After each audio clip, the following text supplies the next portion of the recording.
세균은 인간뿐 아니라 가축에게도 많은 질병을 일으킵니다. 이러한 세균을 죽이거나 성장을 막는 약이 바로 항생제입니다.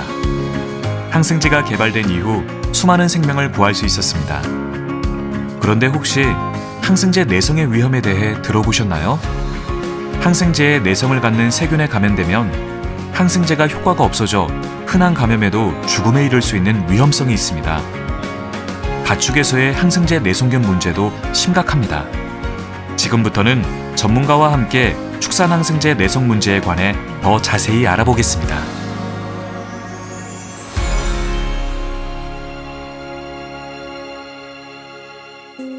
안녕하세요. UN 코덱스 항생제 내성 특별위원회 의장 박용호입니다. 지난 세기 항생제가 발명된 이후 항생제 덕분에 많은 가축의 질병을 극복해 왔습니다. 그러나 무분별한 항생제 사용으로 동물과 사람 모두에게 항생제 내성의 위기가 찾아왔습니다. 이러한 심각한 위기 극복을 위한 UN 코덱스 항생제 내성 특별위원회가 2020년 11월에 바로 우리나라에서 개최될 예정입니다.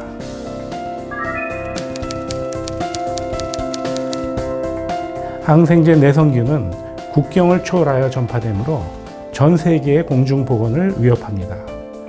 그러므로 이러한 위험성을 알리고 대책을 세우기 위해 전 세계가 협력하고 있는 것입니다. 또한 항생제 내성의 위험은 먼 이야기가 아닙니다. 이대로 가면 2050년에는 연간 약 1,000만 명이 사망하게 됩니다. 이런 사실은 인플루엔자, 결핵, 에이즈로 인한 사망자를 합친 수보다도 훨씬 더 많은 숫자입니다. 만약 항생제가 더 이상 효력을 발휘할 수 없는 순간을 맞이하게 된다면 어떤 전염병 대유행보다도 더 무서운 일이 될 것입니다. 손가락에 난 작은 상처의 감염으로도 항생제 개발 이전 시대처럼 죽음에도 이를 수 있기 때문입니다.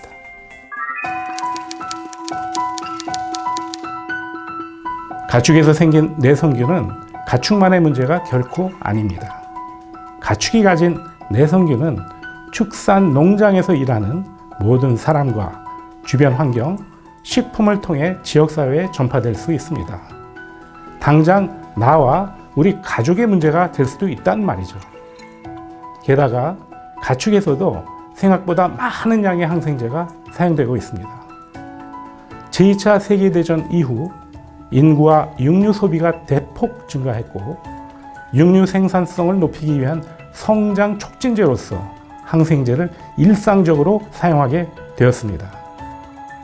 그래서 가축 항생제 사용량이 대폭 증가하였습니다. 이는 항생제를 치료 외 목적으로 사료에 첨가하여 사용하거나 정확한 진단과 감수성 검사 없이 투여하는 관행으로 이어져 축산에서의 항생제 내성균 발생이 심각한 수준에 이르게 하였습니다.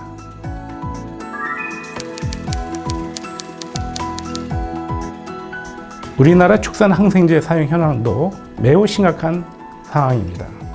국제적인 유명 학술지 사이언스 계제 논문에서는 우리나라의 축산 분야 항생제 사용이 중국에 이어 세계에서 두 번째로 많은 것으로 발표되었습니다.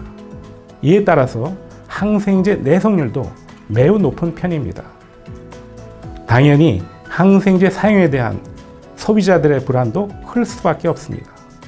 축산물에 대한 소비자의 신뢰를 잃는다는 것은 생산자에게는 치명적입니다.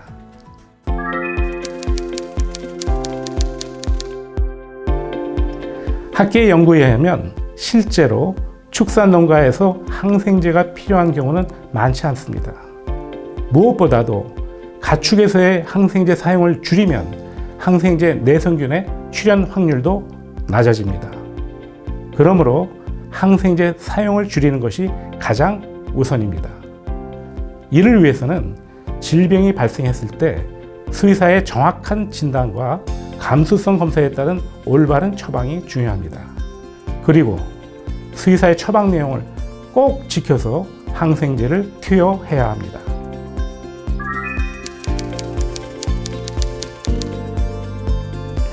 사람에게 중요하게 쓰는 항생제의 경우 축산에서는 사용하지 않는 것이 바람직합니다. 가축에서 사용하여 내성균이 발생할 경우 결국 사람에게도 그 내성균이 전파되어 해당 항생제의 치료 효과를 기대할 수 없게 될 위험성이 크기 때문입니다. 그래서 국제기구에서 가축에 의해 사용하지 않도록 권고하고 있는 항생제가 있습니다. 이 항생제들은 치료의 용도로 사용이 절대 금지되어 있습니다.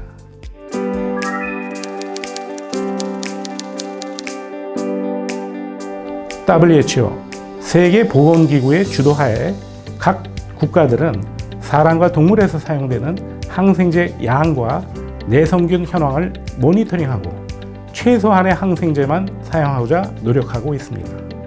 뿐만 아니라 여러 생산자 단체, 제약회사, 시사회 등도 계획을 세워 각 분야에서 항생제 사용을 줄이기 위한 노력에 동참하고 있습니다.